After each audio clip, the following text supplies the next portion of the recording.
Back BC రిజర్వేషన్ల అంశం విషయంలో కాంగ్రెస్ పార్టీ కొర్వితో తలగోకుంటోందని కేంద్ర మంత్రి బండి సంజయ్ అన్నారు. బంతిని మెల్లగా కేంద్రం కోర్టులోకి నెట్టాలని చూస్తోందన్నారు. కానీ ఎట్టి పరిస్థితుల్లో కేంద్రంలోని ఎన్డీఏ సర్కార్ ఒప్పుకోదని స్పష్టం చేశారు. అంతేకాదు మతపరమైన రిజర్వేషన్లను బీజేపీ వ్యతిరేకిస్తుందన్నారు బండి సంజయ్. పార్టీ మొదటి నుంచి కూడా మతపరమైన రిజర్వేషన్లను వ్యతిరేకిస్తూ వస్తున్నది. ఇది తెలిసి కూడా కాంగ్రెస్ పార్టీ ఇలా కేంద్రం మీద నెట్టాలని చూస్తున్నది. బీసీలకు 42% రిజర్వేషన్ ఇవ్వాలని చెప్పి కాంగ్రెస్ ప్రభుత్వానికి చిత్తశుద్ధి లేదు. వాళ్ళ బీసీల రిజర్వేషన్లకు కోత విధించబడతా ఉన్నది. మరి కాంగ్రెస్ పార్టీ దగ్గర ఏమాత్రం నీతి నిజాయితీ ఉంటే, నిబద్ధత ఉంటే ముస్లింలను 10% ముస్లింలను బీసీలో చేర్చకుండా మీరు ఆ జాబితాను పంపించే ప్రయత్నం చేయాలి. లేకుంటే హిందూ సమాజం, ముఖ్యంగా బీసీ సమాజం కాంగ్రెస్ పార్టీని క్షమించదు.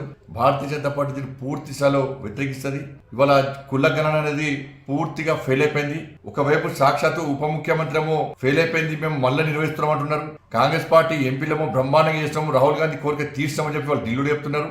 ఈ రీసర్వే అయింది, పూర్తి చేయడమైంది. కాబట్టి ఇలా 3,90,00,000 ఆధార్ కార్డులే జారీ చేయడం జరిగింది. దానికి 10%